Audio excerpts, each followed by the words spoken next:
নমস্কাৰ। জয় জয়তে আপোনালোকৰ পদৰেণুত সেৱা জনাই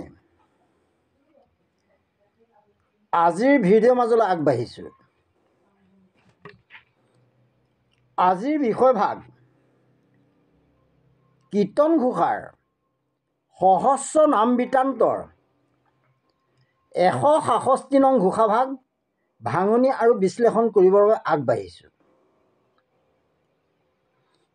এই ঘোষাভাগৰ অৰ্থ বুজি পোৱাৰ পিছত আমি মানুহৰ জন্ম ধৰা সাৰ্থক নহ'ল বুলি ক'ব পাৰোঁ। চাৰিমুঠি জীৱৰ ভিতৰত ভগৱানে মানুহকেই শ্ৰেষ্ঠ জীৱ হিচাপে জন্ম দিয়াইছিল। কিন্তু শ্ৰেষ্ঠ জীৱ হৈ আমি কি কৰিলোঁ? আহকচোন ঘোষাভাগলৈ যাওঁ।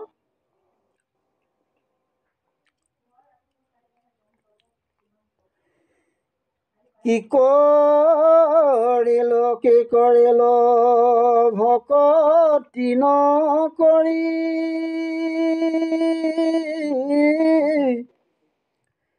অন্তকে পাইলে কয় আহি ৰক্ষা কৰা হৰি। কি কৰিলো ভকতি নকৰি, অন্তকে পাইলে কয় আহি ৰক্ষা কৰা হৰি।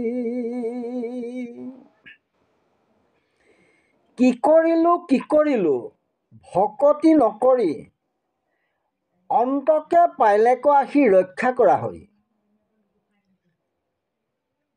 ভাঙনি ভাগ হ'ল প্ৰভু ভগৱন্ত কৃষ্ণক ভকতি নকৰি কি কৰিলোঁ?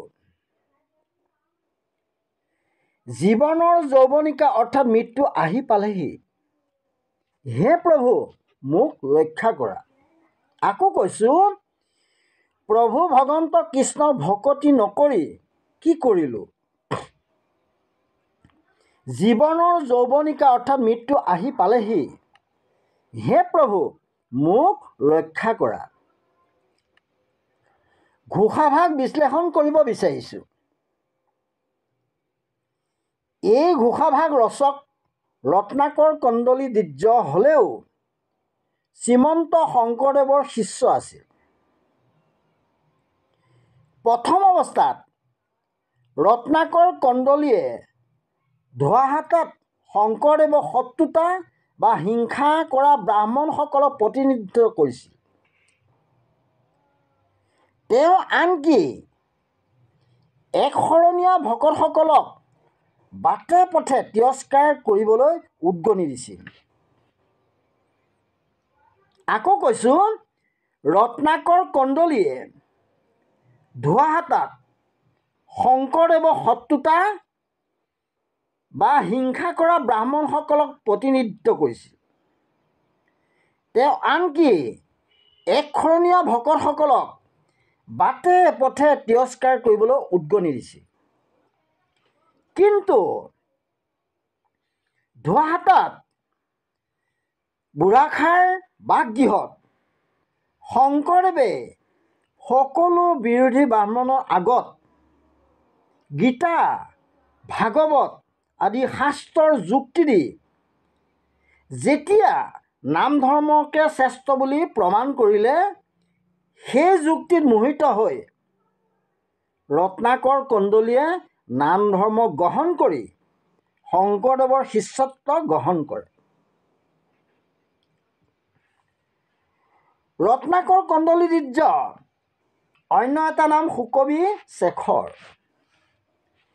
ভাগৱতৰ 2য় স্কন্ধৰ 3য় অধ্যায়ত গুৰুজনে বৃদ্ধকালত মানুহে মায়ামোহ ত্যাগ কৰি সাধুৰ সংঘত কৃষ্ণৰ নাম গুণ কৰিবলৈ উপদেশ দি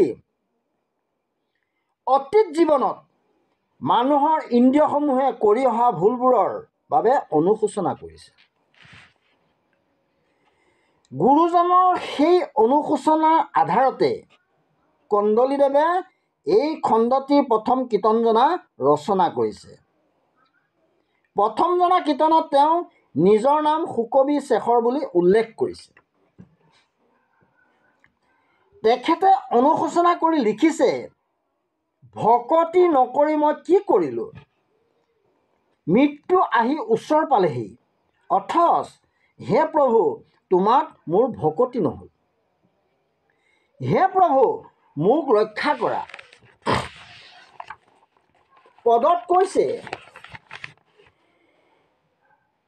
নকৰিলোঁ শিৰে মাধৱক নমস্কাৰ,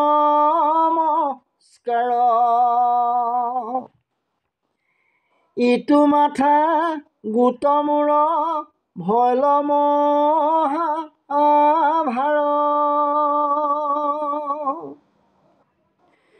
কৰ্ণ দুই আচন্তে নুশুনিলোঁ হৰি কথা, দুগোটা গতৰ ভাৰ বহিলোঁ বিঠা, মই শিৰ নত কৰি মাধৱক নমস্কাৰ নকৰিলোঁ বাবে মোৰ মূৰটো মহাভাৰৰ নিচিনা হ'ল। হৰিৰ কথা শ্ৰৱণ নকৰা কাণ দুখনো দুটা গাঁতৰ দৰে এনেই বহন কৰি লৈ ফুৰিছোঁ।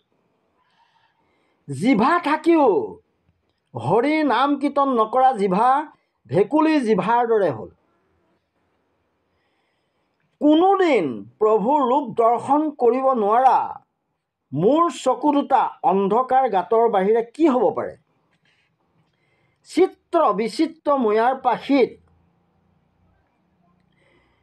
পাখীৰ চকুৰ দৰে চিন থাকে। দেখাত এনে চকু হ'লেও সেই চকুৰ দৰ্শন শক্তি নাথাকে। হৰিৰ ৰূপ নেদেখা মোৰ চকু দুটাও তেনেকুৱা চকুৱে হ'ল। হৰিৰ পদ তুলসীৰ গোন্ধ নোলোৱা মোৰ নাক দুটাও কমাৰৰ ভাটি নিচিনা হ'ল। পদত কৈছে, পিন্ধিলোঁ বাহুত নেকয়লংকাৰ,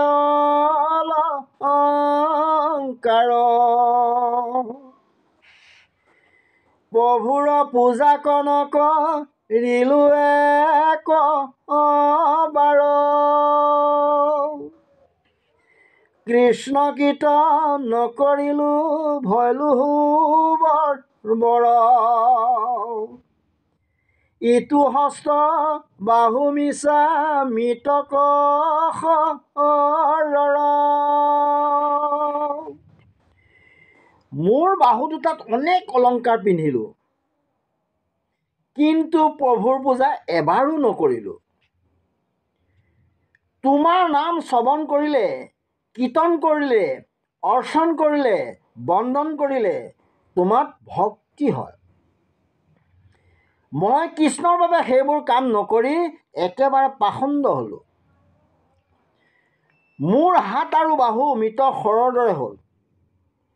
ভৰি দুখন থকা স্বত্তেও তীৰ্থক্ষেত্ৰলৈ নগৈ মোৰ ভৰি দুখন গছৰ শিপাৰ দৰে হ'ল। হে হৰি কৃপাময়, মোক তুমি কি গতি কৰিলা? তোমাৰ নাম ল'বলৈ মোক মতি দিয়া। পদত কৈছে, কৰ্ম দুখে জীৱা জন্ম হুৱে সংসাৰত, তাতো নচাৰোকচিত তোৱা চৰণত, সদায় ঘোষোকৰাম নাম মোৰ মুখে, সংসাৰ সাগৰতে তৰু মহা সুখে।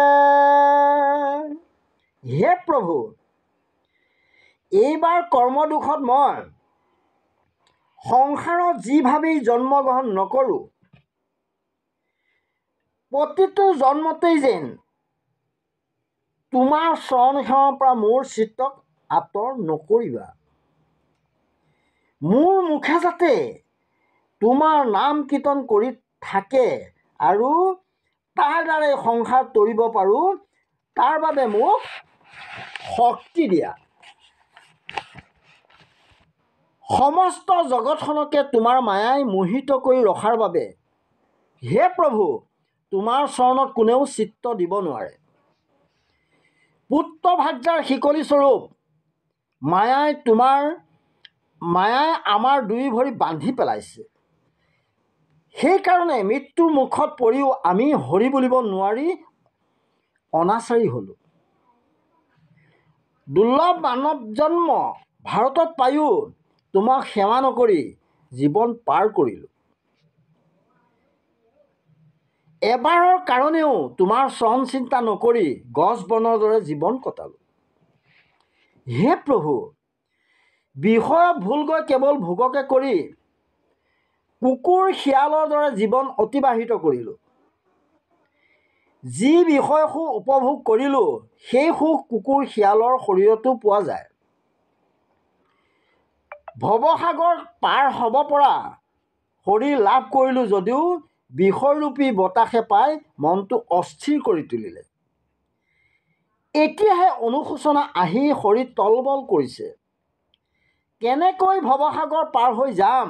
হে প্ৰভু, কাতৰ কৰিছোঁ, মোক তোমাৰ দাস বুলি জ্ঞান কৰি মোক উদ্ধাৰ কৰা। আজি ইমানতেই সামৰণি মাৰিছোঁ। ঔম বিষ্ণু, ঔম বিষ্ণু, ঔম বিষ্ণু।